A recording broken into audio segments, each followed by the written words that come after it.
ಶೈಶವಾವಸ್ಥೆಯಿಂದ ಹಿಡಿದು ಜರಾವಸ್ಥೆಯವರೆಗೆ ಯಾವ ಯಾವ ಕರ್ಮಗಳನ್ನು ವ್ಯಕ್ತಿ ಮಾಡಬೇಕು ಅದನ್ನು ತಿಳಿಸಿಕೊಡುವಂತಹ ವಿಷಯವನ್ನು ಒಳಗೊಂಡಂತಹ ಜ್ಞಾನವುಳ್ಳಂತಹದ್ದು ವೇದ. ಸತ್ಯ ಸತ್ ತಿ ಯ ಈ 3 ಅಕ್ಷರಗಳಿಂದ ಸತ್ಯ ಹೇಳುವಂತಹ ಪದ ವ್ಯುತ್ಪತ್ತಿಯಾಗಿದೆ.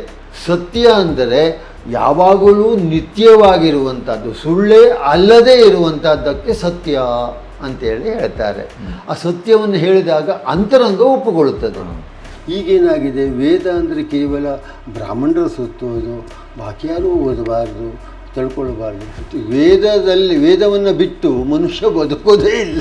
ವೇದದಿಂದ ಜ್ಞಾನ ಇಲ್ಲದೆ ಮನುಷ್ಯ ಬದುಕಲಿಕ್ಕಾಗ್ತದೇನ್ರಿ? ಋಷಿ ಹೇಳುವ ಪದಕ್ಕೂ ವ್ಯಾಸರು ಬ್ರಹ್ಮಾಂಡ ಪುರಾಣದಲ್ಲಿ ಉತ್ತರವನ್ನು ಕೊಟ್ಟಿದ್ದಾರೆ.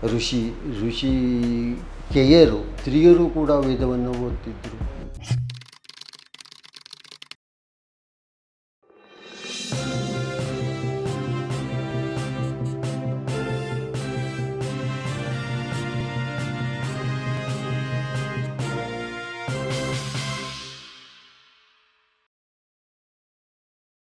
ಮಂತ್ರ ಲಕ್ಷಣ, ಬ್ರಾಹ್ಮಣ ಲಕ್ಷಣ.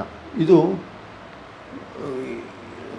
ವ್ಯಕ್ತಿಯ ಶೈಶವಾವಸ್ಥೆಯಿಂದ ಹಿಡಿದು ಜರಾವಸ್ಥೆಯವರೆಗೆ ಯಾವ ಯಾವ ಕರ್ಮಗಳನ್ನು ವ್ಯಕ್ತಿ ಮಾಡಬೇಕು ಅದನ್ನು ತಿಳಿಸಿಕೊಡುವಂತಹ ವಿಷಯವನ್ನು ಒಳಗೊಂಡಂತಹ ಜ್ಞಾನವುಳ್ಳಂಥದ್ದು ವೇದ ಅಂತೇಳಿ.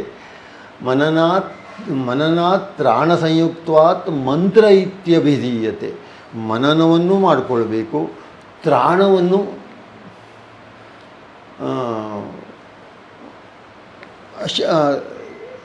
ತಡ್ಕೊಳ್ಳುವಂತಹ ಶಕ್ತಿಯನ್ನು ಕೊಡಬೇಕಾಗ್ತದೆ. ಅದು ಎರಡೂ ಇದ್ದರೆ ಮಾತ್ರ ಮಂತ್ರ ಹೇಳಿ ಆಗ್ತದೆ. ಅದರಲ್ಲಿ ವಿನಿಯೋಗ, ಪ್ರಖ್ಯಾಪಕ ಇತ್ಯಾದಿ ಲಕ್ಷಣಗಳಿಂದ ಕೂಡಿದ್ದು ಅನಯೋರೇಕ ಸಂಗ್ರಹವಾದಂತಹ ವೇದ. ಅದರಲ್ಲಿ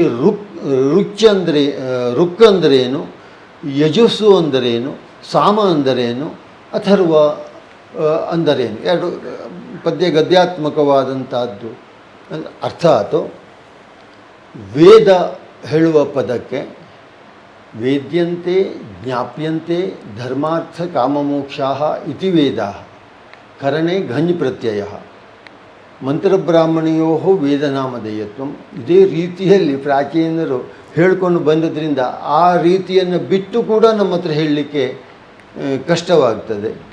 ಆದರೆ ಆ ಸಮಯ ಸಂದರ್ಭಗಳಲ್ಲಿ ಈ ಋಗ್ವೇದದ ಶಾಖೆಯ ಲಕ್ಷಣಗಳು, ಎಷ್ಟು ಋಷಿಗಳು, ಋಷಿಕೆಯರು, ಋಷಿಪುತ್ರರು, ಇವರ ವಿವರಣೆಗಳಲ್ಲಿ ಅದು ಸ್ಪಷ್ಟವಾಗ್ತಾ ಹೋಗ್ತದೆ.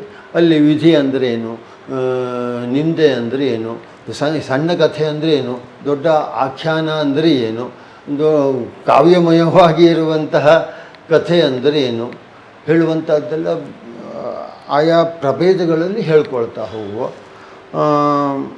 ಒಟ್ಟಿನಲ್ಲಿ ಪ್ರಾಚೀನರ ಜ್ಞಾನ ಮಟ್ಟಕ್ಕೆ ನಮಗೆ ಹೋಗಲಿಕ್ಕಾಗೋದಿಲ್ಲ. ನಮಗೆ ಎಷ್ಟು ತಿಳಿದಿದೆಯೋ ಸಾಧ್ಯವೋ ಅದಷ್ಟನ್ನು ತಿಳಿಸಿಕೊಡುವಂತಹ ಪ್ರಯತ್ನವನ್ನು ಮಾಡುವಲ್ಲಿ ಆ ಭಗವಂತ ನಮಗೆ ಅನುಗ್ರಹ ಮಾಡಲಿ ಅಂತೇಳಿ ಕೇಳ್ಕೊಳ್ತೇನೆ. ಬ್ರಾಹ್ಮಣ ಹೇಳುವ ಪದಕ್ಕೆ ಬ್ರಾಹ್ಮಣ್ಯೋ ಅಂದರೇನು ಹೇಳುವುದಕ್ಕೆ ಸತ್ಯಂ ಜ್ಞಾನಂ ಕ್ಷಮಾಶೀಲಂ ಆದಿಶಂಸಂ ತಪೋಘೃಣ ಏತೆ ಬ್ರಾಹ್ಮಣ ಏತೆ ಷಡ್ಗುಣ ಸಂಪನ್ನಾ ಬ್ರಾಹ್ಮಣಾ ಇತಿ ಸ್ಮೃತಾ ಅಂತ ಹೇಳಿ ಬ್ರಾಹ್ಮಣದ ಲಕ್ಷಣಗಳು ಬರ್ತವೆ. ಅದರಲ್ಲಿಯೂ ನಮ್ಮಲ್ಲಿ 4 ವರ್ಣದಲ್ಲಿ ಬ್ರಾಹ್ಮಣಗಳು ಬರ್ತದೆ ಅಲ್ವಾ. ಮಂತ್ರ ಬ್ರಾಹ್ಮಣಯೋ ವೇದನಾಮಧೇಯತ್ವಂ ಹೇಳುವಂಥದ್ದು ಬರ್ತದೆ. ಅದರಲ್ಲಿ ಬಹಿ ಹೇಳುವ ಧಾತುವಿನಿಂದ ಬ್ರಹ್ಮಪದವನ್ನು ವ್ಯುತ್ಪತ್ತಿ ಮಾಡಿದ್ದಾರೆ ವ್ಯಾಸರು ಪುರಾಣಗಳಲ್ಲಿ. ಅಲ್ಲಿ ಬೇರೆ ಅರ್ಥದಲ್ಲಿ ಪ್ರಯೋಗವನ್ನು ಮಾಡಿದ್ದಾರೆ. ಹಾಗಾಗಿ ಇಲ್ಲಿ ಬ್ರಾಹ್ಮಣ ಭಾಗಗಳು ಅರ್ಥಾತ್ ಜ್ಞಾನಯುಕ್ತವಾದಂತಹ ವಿಷಯಗಳು ಅಂತ ಅರ್ಥ. ಬ್ರಾಹ್ಮಣ ಭಾಗ ಬ್ರಾಹ್ಮಣ ಭಾಗ ಅಂದರೆ ಅಲ್ಲೂ ಅದೇ ರೀತಿಯೇ ಇದು ಭಾವಕ್ಕೆ ಸಂಬಂಧ. ಸತ್ಯಂ, ಜ್ಞಾನಂ, ಕ್ಷಮಾಶೀಲ ಇವೆಲ್ಲ ಭಾವಕ್ಕೆ ಸಂಬಂಧಪಟ್ಟಂಥದ್ದೇ. ಈ ಬ್ರಾಹ್ಮಣರು ಅಂದರೆ ಯಾರಪ್ಪ ಕೇಳಿದ್ರೆ, ವಸಿಷ್ಠರು ಏನು ಹೇಳಿದ್ರು ಕಾಮಧೇನು ಹತ್ರ, ಸತ್ಯಂ ಜ್ಞಾನಂ ಕ್ಷಮಾಶೀಲಂ ಆಂಧ್ರಶಂಸಂ ತಪೋಘೃಣಾ ಏತೆ ಷಡ್ಗುಣ ಸಂಪನ್ನಾ ಬ್ರಾಹ್ಮಣ ಇತಿ ಸ್ಮೃತಾ ಅಂತೇಳಿ ಹೇಳಿಬಿಟ್ರು ಅವರು. ಸ್ವಲ್ಪ ವಿವರಣೆ ಕೊಡಿ ಅದಕ್ಕೆ. ಅಂದರೆ ಬ್ರಾಹ್ಮಣನಾದವನು 6 ಗುಣಗಳಿಂದ ಕೂಡಿರಬೇಕು. ಯಾವುದಪ್ಪ ಅದು 6 ಗುಣಗಳು ಅಂದರೆ ಸತ್ಯ, ಸತ್ಯ ಸತ್ ತಿ ಯ ಸತ್ಯ, ಈ 3 ಅಕ್ಷರಗಳಿಂದ ಸತ್ಯ ಹೇಳುವಂತಹ ಪದ ವ್ಯುತ್ಪತ್ತಿಯಾಗಿದೆ. ಸತ್ಯ ಅಂದರೆ ಯಾವಾಗಲೂ ನಿತ್ಯವಾಗಿರುವಂಥದ್ದು, ಸುಳ್ಳೇ ಅಲ್ಲದೇ ಇರುವಂಥದ್ದಕ್ಕೆ ಸತ್ಯ ಅಂತೇಳಿ ಹೇಳ್ತಾರೆ. ಆ ಸತ್ಯವನ್ನು ಹೇಳಿದಾಗ ಅಂತರಂಗ ಒಪ್ಪುಕೊಳ್ಳುತ್ತದೆ. ಸುಳ್ಳನ್ನು ಹೇಳಿದರೆ ಅಂತರಂಗ ಅದನ್ನು ಒಪ್ಪೋದಿಲ್ಲ. ಇಲ್ಲಿಯೂ ಮನೋವೈಜ್ಞಾನಿಕ ದೃಷ್ಟಿಯಿಂದ ನೋಡೋದಿದ್ದರೆ, ಯಾವ ವ್ಯಕ್ತಿ ಸತ್ಯವನ್ನು ಹೇಳ್ತಾನೋ ಅವ ಮತ್ತೊಬ್ಬನ ಮುಖವನ್ನು ಅಥವಾ ಕಣ್ಣನ್ನು ನೋಡ್ಕೊಂಡು ಮಾತಾಡ್ತಾನೆ. ಸುಳ್ಳು ಹೇಳೋದಿದ್ದರೆ ಅವ ಅಲ್ಲ, ಯಾಕಂದರೆ ಇವನ ಅಂತರಂಗದಲ್ಲಿ ನಾನು ಸುಳ್ಳು ಹೇಳ್ತಿದ್ದೇನೆ ಹೇಳಿ ಅಲ್ಲಿ ಸುಲಭವಾಗಿ ಕಂಡುಹಿಡಿಯಬಹುದು. ಸತ್ಯಂ ಜ್ಞಾನಂ, ಜ್ಞಾನ ಅಂದರೆ ತಿಳುವಳಿಕೆ, ಅರಿವು. ಹೌದಾ? ಸತ್ಯಂ ಜ್ಞಾನಂ ಅಂದರೆ ಹೆಚ್ಚು ವಿಷಯಗಳ ಅನುಭವಿಯಾಗಿರಬೇಕು. ಹೌದು. ಸತ್ಯಂ ಜ್ಞಾನಂ. ಕ್ಷಮಾಶೀಲಂ, ಯಾರು ತಪ್ಪು ಮಾಡಿದ್ರೆ ಕ್ಷಮಿಸಬೇಕು. ಶಿಕ್ಷಿಸುವಂಥ ಅಧಿಕಾರವನ್ನು ಭಗವಂತ ಯಾವ ಜೀವಿಗೂ ಕೊಡಲಿಲ್ಲ. ಅವು ತಪ್ಪು ಮಾಡಿದ ಅಂತೇಳಿ ನಾವು ಆಹಾರ ನಿದ್ರಾ ಭಯಮೈಥುನಂಚ ಇದು ಪ್ರಾಣಿಗಳ ಲಕ್ಷಣ. ನಾವು ಮನುಷ್ಯರು ವಿವೇಚನೆ ಇದ್ದದ್ರಿಂದವ ಮನುಷ್ಯ ಮತ್ತೊಬ್ಬರು ಏನಾದ್ರು ತಪ್ಪು, ಈಗ ನಮ್ಮ ಮಕ್ಕಳೇ ತಪ್ಪು ಮಾಡಿದ್ರೆ ನಾವೇನು ಮಾಡ್ತೇವೆ? ನಾವು ಕ್ಷಮಿಸ್ತೇವೆ ಅಲ್ವಾ? ಆದರೆ ಸಮಾಜ ಮುಖದಲ್ಲಿ ಹಾಗಲ್ಲ. ಯಾರು ಒಬ್ಬ ತಪ್ಪು ಮಾಡಿದ ಅಂತ ಆದರೆ ಅಲ್ಲಿ ಕ್ಷಮಿಸುವಂಥ ಗುಣಧರ್ಮ ಇರೋದಿಲ್ಲ. ಹೌದು. ಕ್ಷಮಾಶೀಲಂ, ಕ್ಷಮಾಶೀಲ ಉಳ್ಳವನಾಗಿರಬೇಕು ಅವನು. ಸತ್ಯಂ ಜ್ಞಾನಂ ಮತ್ತೊಬ್ಬ ತಪ್ಪು ಮಾಡ್ದ ಹೇಳಿ ನಾನು ಕೂಡ ತಪ್ಪು ಮಾಡಬಾರ್ದು. ಕ್ಷಮಾಶೀಲಂ. ಆಂಧ್ರಶಂಸ್ಯಂ, ಎಲ್ಲರೂ ಅವನನ್ನು ಹೊಗಳಬೇಕು, ಹೊಗಳಿಸಿಕೊಳ್ಳಬೇಕು. ಅಂದ್ರೆ ಆ ರೀತಿ ಇರಬೇಕು, ಆ ರೀತಿಯಾದಂತಹ ವರ್ತನೆ ಇರಬೇಕು. ಈಗ ಸುಮ್ಮನೆ ಹೊಗಳುದಿಲ್ಲ. ಹೀಗೆ ಆಂಧ್ರಶಂಸ್ಯಂ. ತಪಸ್ಸು. ತಪಸ್ಸು ಅಂದರೆ ಸಾಧನೆಯನ್ನು ಮಾಡಬೇಕು, ಅಷ್ಟು ಯಾವುದೇ ಒಂದು ಕಾರ್ಯವನ್ನು. ಈಗ ಕೆಲವೊಂದು ಏನು ಮಾಡ್ತಾರೆ, ಈ ಕಾರ್ಯವನ್ನು ಮಾಡಬೇಕು ಹೇಳಿ ಆರಂಭ ಶೂರತ್ವದಲ್ಲಿ ಹೋಗಿ ಶುರು ಮಾಡಿಬಿಡ್ತಾರೆ. ಇದು ಶುರು ಮಾಡಿಕೊಂಡು ಕಡೆ ಮನಸ್ಸಲ್ಲಿ ಬಿಟ್ಟುಬಿಡ್ತಾರೆ ಅಲ್ವಾ? ಹೌದು, ಉದ್ಘಾಟನೆ ಆಗುತ್ತೆ 8 ದಿನ ಮುಚ್ಚಿ ಹೋಗಿ. ಹಾಗಾಗಿ ತಪಸ್ಸು ಅಂದರೆ ನಿರಂತರವಾಗಿ ಕಾರ್ಯಪ್ರವೃತ್ತಿ ಉಳ್ಳವರಾಗಿರಬೇಕು.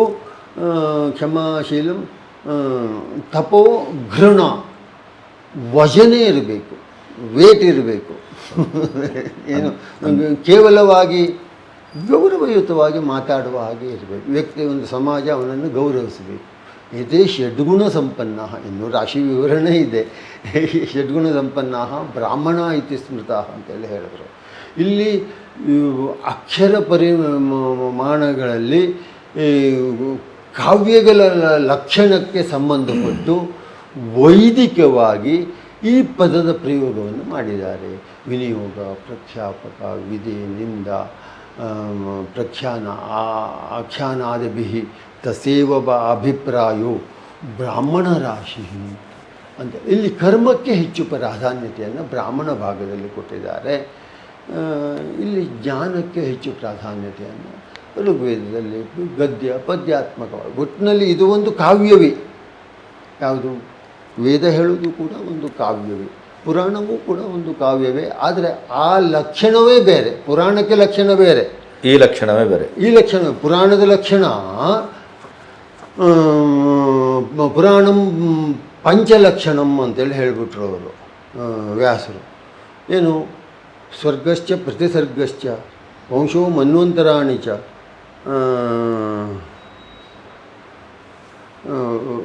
5 ಲಕ್ಷಣವನ್ನು ಹೇಳ್ತಾರೆ ಅಲ್ಲಿ. ಸ್ವರ್ಗಶ್ಚ ಪ್ರತಿಸ್ವರ್ಗಶ್ಚ ವಂಶೋ ಮನ್ವಂತರಾಣಿ ಚ ವಂಶಾನುಚರಿತಂಚೇತಿ ಪುರಾಣಂ ಪಂಚಲಕ್ಷಣಂ ಅಂತೇಳಿ ಹೇಳ್ತಾರೆ. ಹಾಗೆ ಅಲ್ಲಿ ಪುರಾಣ ಪಂಚಲಕ್ಷಣದಲ್ಲಿ ಮತ್ತೆ ಲಕ್ಷಣಗಳು ಭಿನ್ನ ಭಿನ್ನವಾಗಿ 10 ಲಕ್ಷಣಗಳು ಮಹಾಪುರಾಣಕ್ಕೂ ಬರ್ತವೆ. ಅಲ್ಲಿ ಆಶ್ರಯ, ಅಪ್ರಾಶ್ರಯ ಇತ್ಯಾದಿಗಳು ಅಲ್ಲಿ ಬರ್ತದೆ. ಎಲ್ಲಿ 10 ಲಕ್ಷಣವುಳ್ಳಂತಹ ಮಹಾಪುರಾಣದ ಲಕ್ಷಣವೇ ಬೇರೆ ಇರ್ತದೆ. ಇದು ಪುರಾಣಂ ಪಂಚಲಕ್ಷಣ, ಈ ಸರ್ಗಸ್ಯ ಪ್ರತಿಸರ್ಗಸ್ಯ ಹೇಳುವಂಥದ್ದು, ಅದಕ್ಕೂ ವಿವರಣೆಗಳು ಆ ಸಂದರ್ಭದಲ್ಲಿ ನೋಡ್ಕೊಳ್ಳೋಣ.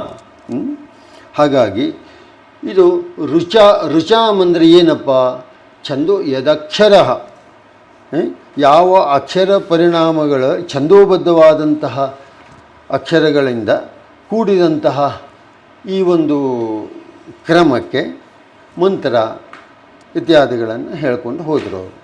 ಯಕಶ್ಚಿತ್ ಪಾದಮಾನ್ ಮಧ್ಯೆ ಹೇಳುವ ಶ್ಲೋಕದಲ್ಲಿ ಅನುಷ್ಠುಪ್ ಛಂದಸ್ಸನ್ನು ಪ್ರಧಾನವಾಗಿ ಇಟ್ಟುಕೊಂಡು ಅಲ್ಲಿ ಉದಾಹರಣೆ ಹೇಳದ್ದು. ಒಟ್ಟಿನಲ್ಲಿ ವೇದದಲ್ಲಿ ಇರುವಂಥ 14 ಛಂದಸ್ಸುಗಳು, ಅರ್ಥಾತ್ ಒಂದು ಪಾದಕ್ಕೆ 76, 24ರಿಂದವ 4 ಜಾಸ್ತಿ ಆಗ್ತಾ ಹೋಗ್ತದೆ. ಈ ರೀತಿಯಾದಂತಹ ಛಂದೋಬದ್ಧವಾದಂತಹ, ಅದಕ್ಕೆ ಛಾಂದೋ ದರ್ಶನಂ ಅಂತ ಹೇಳಿ ದೇವರಾತರು ಅಂತ ಹೇಳಿ ಗೋಕರ್ಣದಲ್ಲಿ ಒಬ್ಬರು ಇದ್ದವರು ಅದಕ್ಕೆ ಒಂದು ಪುಸ್ತಕವನ್ನೇ ಬರೆದಿದ್ದಾರೆ, ಛಂದೋ ದರ್ಶನಂ ಅಂತ ಹೇಳಿ. ಬಹಳ ಉತ್ತಮವಾದಂತಹ ಕೃತಿ ಅದು. ಛಂದೋ ದರ್ಶನ ಹೇಳುವಂಥದ್ದು ವೇದಗಳಿಗೆ ಸಂಬಂಧಪಟ್ಟಂಥ ದೇಹ, ಆದರೆ ಮನುಷ್ಯರ ಎಲ್ಲ ವ್ಯವಹಾರಕ್ಕೂ ಇದು ಬರ್ತದೆ ಪ್ರತಿಯೊಂದು. ಆದರೆ ಈಗೇನಾಗಿದೆ, ವೇದ ಅಂದರೆ ಕೇವಲ ಬ್ರಾಹ್ಮಣರು ಸುತ್ತೋದು, ಬಾಕಿ ಯಾರೂ ಓದಬಾರ್ದು, ತಿಳ್ಕೊಳ್ಬಾರ್ದು. ಇಡೀ ಸಮಾಜದ ಸಾಂಸ್ಕೃತಿಕ ಸ್ವತ್ತು ಅಂತ, ಅರಿವಿನ ಸ್ವತ್ತು, ಸಂಪತ್ತು ಅಂತ ಯಾರೂ ಭಾವಿಸ್ತಾ ಇಲ್ಲ. ಖಂಡಿತವಾಗಿಯೂ ಭಾವಿಸ್ತಾ ಇಲ್ಲ. ನೋಡಿ, ನಾನು ಈ ಹಿಂದಿನ ಸಂಚಿಕೆಯಲ್ಲಿ ಅಷ್ಟಾದಶ ಸ್ತರಗಳ ವರ್ಣನೆಯನ್ನು ಮಾಡಿದೆ. ಆವಾಗ ಎಲ್ಲ ವಿದ್ಯೆಯೂ ಬಂದಿದೆ ಅಲ್ವಾ ಅಲ್ಲಿ. ಹಾಗಾಗಿ ವೇದ ಒಂದನ್ನೇ ಇಟ್ಟುಕೊಂಡ್ರೆ ವ್ಯಕ್ತಿಯ ಸರ್ವಾಂಗೀಣ ವಿಕಾಸಕ್ಕೆ ಕಾರಣೀಭೂತವಾದದ್ದು. ಆದರೆ ನಮ್ಮ ದೇಶದಲ್ಲಿ ಮೊದಲು ಪ್ರಾಚೀನದಲ್ಲಿ ಇತ್ತು, ಈಗ ಅದು ಬಹಳ ಕಷ್ಟಕರ. ನಮ್ಮ ಬದುಕಿನ ದೈನಿಕಕ್ಕೂ ಖಂಡಿತ ಇಡೀ ನಿತ್ಯೋಪಯೋಗಿ. ವೇದವನ್ನು ಬಿಟ್ಟು ಮನುಷ್ಯ ಬದುಕೋದೇ ಇಲ್ಲ. ವೇದದಿಂದ ಜ್ಞಾನ ಇಲ್ಲದೆ ಮನುಷ್ಯ ಬದುಕಲಿಕ್ಕಾಗ್ತದೇನ್ರಿ? ಜ್ಞಾನ ಬೇಕೇ ಬೇಕಲ್ವಾ? ಯಾವುದೇ ವಿಷಯ, ನೀವು ಸಮಾಜ ಮುಖಕ್ಕೆ ಹೋದರೂ ಅಲ್ಲೊಂದು ಜ್ಞಾನ ಬೇಕು, ನೀವು ವ್ಯಾಪಾರಕ್ಕೆ ಹೋದರೆ ಅಲ್ಲೊಂದು ಅದಕ್ಕಾಗಿ 4 ಸಮಾಜ ಘಾತುಕ ಶಕ್ತಿಗಳನ್ನು ಇಟ್ಟುಕೊಂಡ್ರು ಅವರು. ಅಜ್ಞಾನ, ಅನ್ಯಾಯ, ಆಲಸ್ಯ, ಆನಂತರ ಈ 4 ಇಟ್ಕೊಳ್ಳಿಲ್ವ, ಅದು ಸಮಾಜ ಘಾತುಕ ಶಕ್ತಿಗಳು. ಅಲ್ಲೇ ಅದನ್ನು ತಿಳ್ಕೊಳ್ಳೇ ಇಲ್ಲ. ಅದನ್ನೇನು ಮಾಡಿದ್ರು? ಕೇವಲ ಜಾತಿ ಮಾಡಿದ್ರು ಅದನ್ನು. ಅದು ಜಾತಿ ಅಲ್ಲ. ಜಾತಿ ಅಂದರೆ ಆ ಹುಟ್ಟಿನಿಂದನೇ ಬರುವಂಥದ್ದು. ಅವ ಕಿಶೋರಾವಸ್ಥೆಯಲ್ಲಿ ಹೋದಾಳಾದರೆ ಬೇರೆ ವರ್ಣಕ್ಕೆ ಹೋಗ್ತಾನಲ್ಲ, ಹುಟ್ಟುವಾಗ ಅದು ಇರಬಹುದು, ಇಲ್ಲ ಅಂತಲ್ಲ. ಆದರೆ ಹುಟ್ಟಿದ ಮೇಲೆ ಅವ 10 ವರ್ಷದಿಂದ 21 ವರ್ಷದಲ್ಲಿ ಯಾವ ಪರಿಸರ, ಯಾವ ಸಂಸ್ಕೃತಿಯಲ್ಲಿ ಅವನು ಬೆಳೆದು ಬರ್ತನೋ ಆ ವರ್ಣಕ್ಕೆ ಹೋಗ್ಬಿಡ್ತಾನೆ. ಹುಟ್ಟಿನ ಜಾತಿ ಇಲ್ಲ. ಜಾತಿ ದೈಹಿಕ, ವರ್ಣ ಬೌದ್ಧಿಕ. ಬೌದ್ಧಿಕವಾದ್ದು ಬದಲಾಗ್ತದೆ ಅಲ್ವಾ? ಹಾಗಾಗಿ ಇದು ಜಾತಿಯಲ್ಲಿ ಸೇರಿಕೊಂಡು ಮನುಷ್ಯರಲ್ಲಿ ಮೂಢನಂಬಿಕೆಯ ಮೂಲಕವಾಗಿ ಅಜ್ಞಾನವಾಗಿ ಪರಿಣಾಮವಾಗಿದೆ. ಈ ಅಜ್ಞಾನತ್ವ ಹೋಗಬೇಕು. ನಮ್ಮ ಈ ಭಾರತೀಯ ಪರಂಪರೆ ಒಳಿಬೇಕು. ಅದರಲ್ಲಿ ಪರಂಪರಾಗತ ಪದ್ಧತಿ, ಭಾಂಡಾರ್ಕರ್ ಪದ್ಧತಿ, ಆಗಮನ ಪದ್ಧತಿ, ನಿಗಮನ ಪದ್ಧತಿ, ಈ ರೀತಿಯಲ್ಲಿ ಶಿಕ್ಷಣವನ್ನು ಕೊಟ್ಟರೆ ಭಾರತದಲ್ಲಿ ಭಾರತೀಯತ್ವ ಒಳಿತದೆ. ಇಲ್ಲದೆ ಹೋದರೆ ಪಾಶ್ಚಾತ್ಯೀಕರಣ ಈ ದೇಶ ಖಂಡಿತವಾಗಿಯೂ ಕಾಣುತ್ತದೆ. ಆ ದೃಷ್ಟಿಯಿಂದ ಭಾರತೀಯರಾದ ನಾವೆಲ್ಲರೂ ಭಾತಿ ಸರ್ವೇಷು ವೇದೇಶು ರತಿ ಸರ್ವೇಷು ಜಂತುಷು ತರಣಂ ಸರ್ವದೇಹಿನಾಂ ತೇನ ಭಾರತ ಮುಚ್ಯತೆ ಅಂತೇಳಿ ಭಾರತದ ವಿವರಣೆ ಇದು. ಹೌದು, ಭಾರತದ ಅಂದ್ರೆ ಆ ಭಾರತ ಹೇಳುವಂತಹ ಪದಕ್ಕೆ 3 ಗುಣಗಳನ್ನು, ಭಾತಿ ಸರ್ವೇಷು ವೇದೇಶು, ಎಲ್ಲ ವೇದದಲ್ಲಿಯೂ ಇದು ಕಂಡು ಬರ್ತದೆ. ರತಿ ಸರ್ವೇಷು ಜಂತುಷು, ಜಂತು ಮನುಷ್ಯನಿಂದ ಜಂತುವರೆಗೂ ಪ್ರಾಣಿಗಳಲ್ಲಿಯೂ ಕೂಡ ಇದು ಇದ್ದೇ ಇರ್ತದೆ. ತರಣಂ ಸರ್ವತೀರ್ಥಾನಾಂ, ಹೇಗೆ ತೀರ್ಥವು ಎಲ್ಲ ಪಾಪಗಳಿಂದ ಮುಕ್ತಿಯನ್ನು ಹೊಂದುತ್ತದೆಯೋ ಹಾಗೆಯೇ ಇವನು ಎಲ್ಲ ಕಷ್ಟಗಳಿಂದ ಪಾರು ಮಾಡುವಂಥ ಶಕ್ತಿಯನ್ನು ಪಡೆಯುತ್ತಾನೆ. ತೇನ ಭಾರತ ಮುಚ್ಯತೆ ತಿಳಿಯಿತು. ಅಲ್ಲಿ ಮೊದಲು ಬಂದದ್ದೇ ವೇದ ಅಲ್ವಾ. ಹಾಗಾಗಿ ವಿತ್ ಜ್ಞಾನ, ವಿಂದತಿ, ವಿಂತೆ ಹೇಳುವ ಧಾತುಗಳ ಮೂಲಕವಾಗಿ ವೇದ್ಯಂತೆ, ಜ್ಞಾಪ್ಯಂತೆ, ಧರ್ಮಾರ್ಥ ಕಾಮ ಮೋಕ್ಷಾಃ ಇತಿ ವೇದಾಃ. ಹೀಗೆ ಪ್ರಾಚೀನರು ಇದನ್ನು, ನಾನು ಬ್ರಹ್ಮಾಂಡ ಪುರಾಣ, ಚರಣವ್ಯೂಹ ಹೇಳುವ ಒಂದು ಗ್ರಂಥ, ಆನಂತರದಲ್ಲಿ ವಿಚಾರವಾಹಿನಿ ಹೇಳುವಂತಹ ಒಂದು ಗ್ರಂಥ, ಪುರಾಣಗಳಲ್ಲಿ ವಿಷ್ಣು ಪುರಾಣದಲ್ಲಿಯೂ ಇದರ ಉಲ್ಲೇಖವನ್ನು ವ್ಯಾಸರು ಹೇಳಿದ್ದಾರೆ. ವ್ಯಾಸರ ನಂತರದಲ್ಲಿ ಅನೇಕ ಮಂದಿ ಈ ವಿಚಾರವನ್ನು ಹೇಳಿದ್ದಾರೆ, ಇಲ್ಲ ಅಳಲ್ಲ. ಅಲ್ಲಿ ಮೂರೇ ವ್ಯಾಸೋಚ್ಛಿಷ್ಟಂ ಜಗತ್ಸರ್ವಂ, ವ್ಯಾಸರೇ ಇದಕ್ಕೆ ಮೂಲ ಕಾರಣರಾದವರು.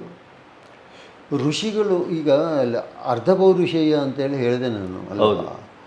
ಋಷಿ ಹೇಳುವ ಪದಕ್ಕೂ ವ್ಯಾಸರು ಬ್ರಹ್ಮಾಂಡ ಪುರಾಣದಲ್ಲಿ ಉತ್ತರವನ್ನು ಕೊಟ್ಟಿದ್ದಾರೆ. ಋಷಿಕೆಯರು ಅಂದರೆ ಸ್ತ್ರೀಯರು ಕೂಡ ವೇದವನ್ನು ಓದ್ತಿದ್ದರು. 27 ಮಂದಿ ಸ್ತ್ರೀಯರ ವಿಚಾರವನ್ನು ಋಗ್ವೇದದಲ್ಲಿಯೂ ಬರ್ತದೆ. ಇದು ಅದರಲ್ಲಿ ಋಗ್ವೇದದಲ್ಲಿ ಕ್ಷತ್ರಿಯ ರಾಜ ಋಷಿಗಳು ವೇದವನ್ನು ಓದುವ ವಿಚಾರಗಳು ಬರ್ತದೆ. ವೈಶ್ಯ ಪ್ರಕರಣದ ಇದು ಬರ್ತದೆ. ಅದು ಋಗ್ವೇದದ ಶಾಖಾ ವಿಭಾಗದ ಸಂದರ್ಭದಲ್ಲಿ ಅದನ್ನು ಹೇಳ್ಕೊಳ್ತಾ ಹೋಗುವ ಅಂತ ಹೇಳಿ ಇವತ್ತು ಇಷ್ಟು ಸಾಕು ಅಂತ ಹೇಳಿ ಅಂದ್ಕೊಳ್ತೇನೆ.